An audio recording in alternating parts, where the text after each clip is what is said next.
Rahul Gandhi parliament సాక్షిగా మాట్లాడిన మాట కరెక్టే అయితే మీరు చేసిన కులగణన రాహుల్ గాంధీ చెప్తేనే కులగణన చేసింది కరెక్ట్ అయితే నువ్వు ఇవ్వాల్సింది ఎవరు ఎంత ఉంటే వాళ్ళకి అంత ఇవ్వాలంటే ముందు ఇవ్వాల్సింది 8 మంత్రి పదవులు ఎవరికి ఇవ్వాలి?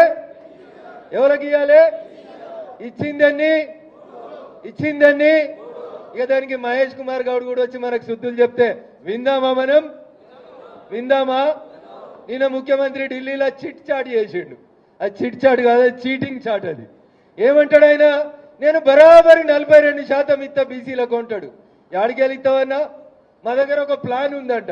ఏం ప్లాన్ ఉంది అన్న? జర చెప్పు, జనానికి చెప్పు. నువ్వు ఇట్లా అనగానే అట్లా ఎవరో ఒకరు కోర్టుకోతారు.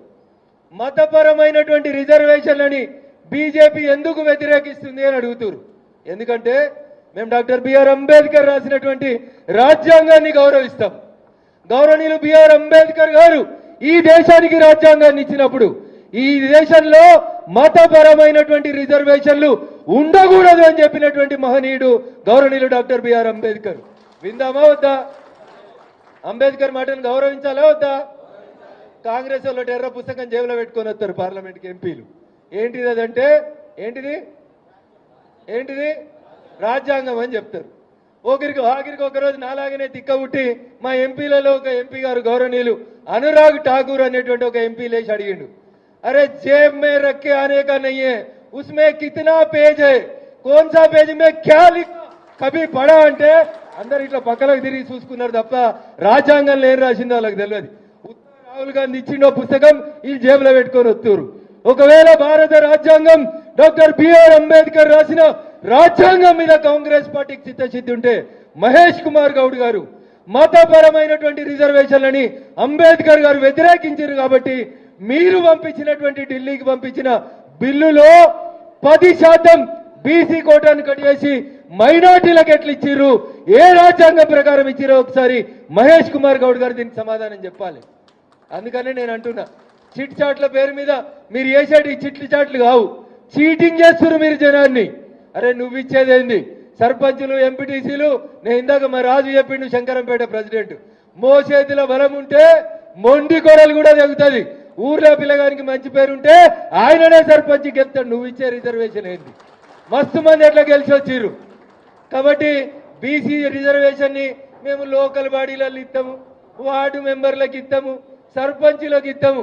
గిది కాదు, కాంగ్రెస్ పార్టీకి బీసీ రిజర్వేషన్ల మీద చిత్తశుద్ధి ఉంటే మహేష్ కుమార్ గౌడ్ గారు మాతోటి కాదు మాట్లాడాల్సింది, నువ్వు పోయి నీ సచివాలయంలో ముఖ్యమంత్రి దగ్గరకు ఒప్పించి సగం కంటే ఒకటి ఎక్కువ బీసీలకు ఇప్పించి అప్పుడు భారతీయ జనతా పార్టీ గురించి నరేంద్ర మోడీ గారి గురించి మాట్లాడితే మేము చర్చకు వస్తాం, సమాధానం చెప్తామని చెప్పి ఈ సందర్భంగా మహేష్ కుమార్ గౌడ్ గారికి తెలియజేస్తా ఉన్నాను. మీ ప్రధానమంత్రులు, కాంగ్రెస్ ప్రధానమంత్రులు, ఈ దేశాన్ని పాలించినటువంటి అందరూ ప్రధానమంత్రులు కలిపితే ప్రపంచ అవార్డులు 5 రాలేదు. 5 రాలే మీకు. కాంగ్రెస్ పార్టీ ప్రధానమంత్రులకి అందరి కలిపితే ఈ దేశంలో 5 అవార్డులు రాలే, ప్రపంచ అవార్డులు. కానీ మా నాయకుడు, మేము గర్వంగా చెప్పుకునే నాయకుడు, ప్రపంచం మెచ్చిన నాయకుడు, నాటి నరేంద్రుడు నా దేశాన్ని విశ్వగురువు చేస్తా అంటే ఈ నరేంద్రుడు నా దేశాన్ని విశ్వగురుపై నిలిపినటువంటి ఈ నరేంద్రుని నాయకత్వంలో ప్రపంచం నరేంద్ర మోడీ ముందు శిరస్సు వంచి 26 దేశాలు తమ దేశాల సర్వోన్నత పురస్కారాన్ని ఇచ్చి గౌరవించినటువంటి ఒకే ఒక నాయకుడు నరేంద్ర మోడీ గారు. అంత గొప్ప నాయకుని నాయకత్వంలో ఎట్లుండాలి? మనం ఎట్లుండాలి? ఇట్లా నిద్ర వల్ల ఎట్లుండాలి? ఏమైంది? మెదకోళ్ళకి ఏమైంది? భోజనం క్యాన్సిల్, నో భోజనం. సో అందరు కూడా దయచేసి మీటింగ్ అయిపోయినాక ఎవరింటికి వాళ్ళు పోయి భోజనం చేయాలి. మంచి భోజనం పెడతాం, మంచి ఏసీఆర్లో కూర్చోబెడతామంటే ఇదేంది? దేనికోసం కొట్లాడుతున్నాం మనం? ఏం చెప్తుంది మన పార్టీ? ఏం చెప్తాం మనమంతా? ముందు nation first, party next, individuals last అని చెప్తాం.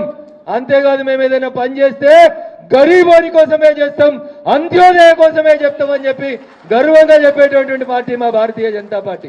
అరే 1980లో ఇందిరమ్మ గెలిచి రైలు ఇవ్వకపోతే నరేంద్ర మోడీ గారు మెదక్కి రైల్వే స్టేషన్ పనులని పూర్తి చేయించినటువంటి నాయకుడు నరేంద్ర మోడీ గారు.